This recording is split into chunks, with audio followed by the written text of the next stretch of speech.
Very much, Lori. Thank you for putting this together and for putting this format together as well. How long do we have? 3 minutes. Okay. So tell me when I have 1 minute left. Wave your hands or kick me or something.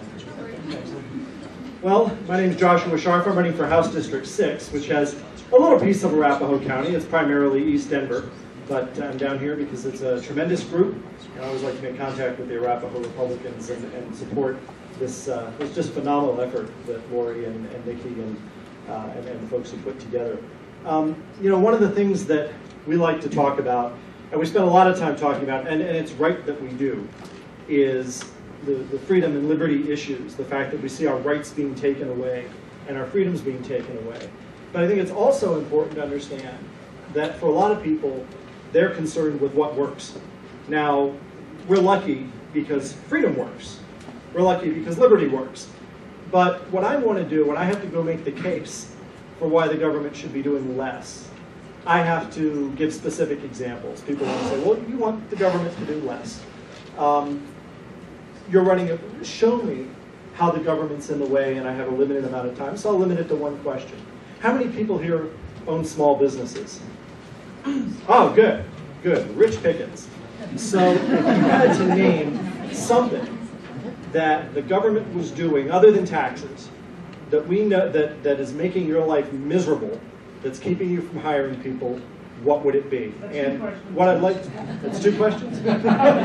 what I'd like to know, you can answer them in either order, and you can tell me just a little bit, very briefly, about what your business is, and then what the government does to get in the way. So, do we have anyone? Yeah, yes. I'm a residential real estate appraiser, so have at it. Yes, sir. I actually recently testified from the Senate Finance Committee, and I do online marketing. And Amazon just cut me off of $300 a month, thanks to what our state governor and our state government's doing. So that's how government's affecting me. We got you. Yes, ma'am. My name is Ellen Klein, and I'm an insurance agent. I specialize in the senior market and under 65.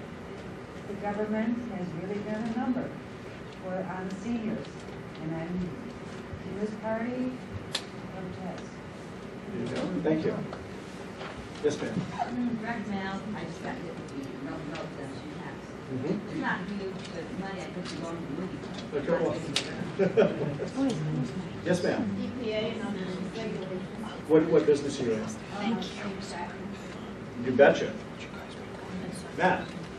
I'm not talking about my business, but my dad's business. My dad got out of the real estate business. He was a home builder for decades because of all the onerous regulations and reporting requirements that are levied by government at all levels. And that's something that's important. We think about money, but compliance costs are also huge. Yes, sir. Yeah, my name's Corbett McLaren. I entertaining and repair business, so it's strictly service. Undocumented labor and all the breaks that are being handed out under the table for undocumented labor. It's hard to make an honest buck anymore. Everybody's ready to undercut you. Can't compete against that, can you? About 30 seconds. All right. Well, my time is almost up. I did want to just mention one very brief story. Today, I had the chance to go down to Capitol Hill and testify against a bill that my opponent is running, or ran, for public financing of state legislative campaigns. I thanked her very kindly for wanting to subsidize my campaign, but politely declined. And I'm glad to say that the bill failed 7-4 in committee.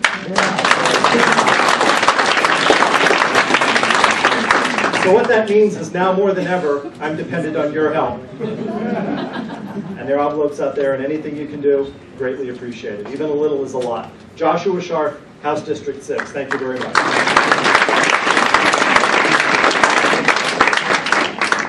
Joshua, thank you. And we're going to, Mark Barrington is here. How are you? I'm good.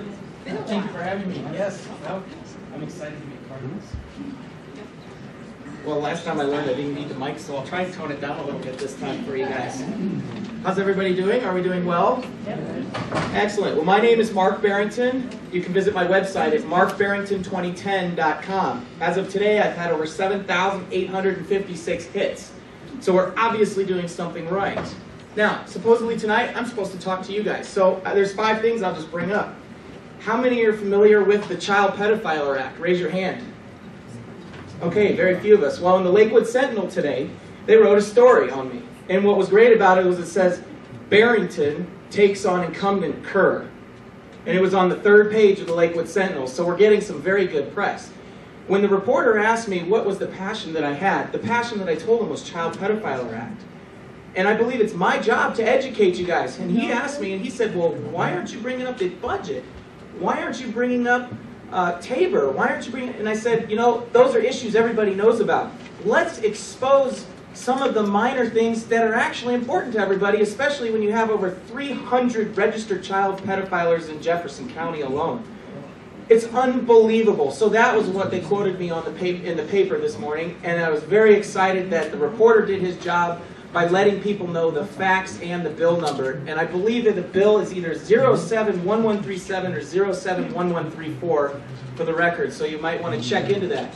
What it was just Frank McNulty out of Highlands Ranch brought it up a few years ago to increase the sentencing for child pedophilers, and my opponent killed the bill, voted against it.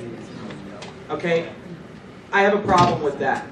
My wife and I are looking to have children here in the near future. We have several families, and most importantly, Andy Kerr is a school teacher with 3 children of his own. Okay, who's electing these people? What questions do you have on Child Pedophiler Act? Anybody? You got to ask the question. Oh, I have to ask you the question. Okay. I like that.